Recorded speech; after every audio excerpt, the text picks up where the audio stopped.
Sandeep Reddy Vanga the most sensational director in present generation. తాను చెప్పాలి అనుకున్న కథను కన్విక్షన్తో చెప్పటం సందీప్ రెడ్డి వంగ స్టైల్. క్రిటిక్స్ ఏమనుకుంటారో, ఫ్యామిలీ ఆడియన్స్ ఎలా ఫీల్ అవుతారు అని ఆలోచన లేకుండా నేనో కథ చెప్పాలి అనుకుంటున్నా, దాన్ని 100% ఎఫర్ట్ పెట్టి చెబుతాను అనే స్టైల్లో సినిమాలు చేస్తుంటాడు సందీప్ రెడ్డి వంగ.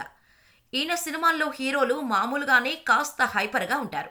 అర్జున్ రెడ్డి సినిమాలో విజయ్ దేవరకొండ, యానిమల్ సినిమాలో రణబీర్ కపూర్లు రెగ్యులర్ హీరోల్లా ఉండరు. కాస్త ఓవర్ ది బోర్డ్ అగ్రెసివ్గా ఉంటారు. మాటల దగ్గర నుంచి యాక్షన్స్ వరకు ప్రతి ఎలిమెంటును సందీప్ స్పెషల్గా డిజైన్ చేస్తాడు. అందుకే ఆయన సినిమాల్లో హీరోలు కొత్తగా కనపడుతూ ఉంటారు. ఆల్ఫా మేల్స్లా హీరోలను చూపించే సందీప్ రెడ్డి వంగ ఇప్పుడు ప్రభాస్తో సినిమా చేయడానికి రెడీ అవుతున్నాడు. ప్రభాస్ని పోలీసుగా చూపిస్తాను అంటూ సందీప్ హైప్ పెంచుతున్న మూవీ స్పిరిట్. అఫీషియల్ అనౌన్స్మెంట్ తప్ప పూజా కార్యక్రమాలు కూడా జరుపుకోని ఈ సినిమాపై భారీ అంచనాలు ఉన్నాయి. స్పిరిట్లో ప్రభాస్ పవర్ఫుల్ పోలీస్ ఆఫీసర్గా కనిపిస్తాడు.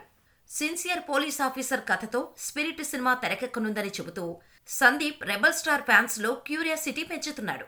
సందీప్ రెడ్డి వంగ మామూలు హీరోలని గ్యాంగ్స్టర్లా చూపిస్తూ ఉంటాడు. ఇక ప్రభాస్ని పోలీస్ అంటున్నాడు, ఇంకే రేంజ్లో చూపిస్తాడో ఊహించుకోండి అంటూ ప్రభాస్ ఫ్యాన్స్ సోషల్ మీడియాలో హల్చల్ చేస్తున్నారు. ఈ మాటల్లో నిజముంది.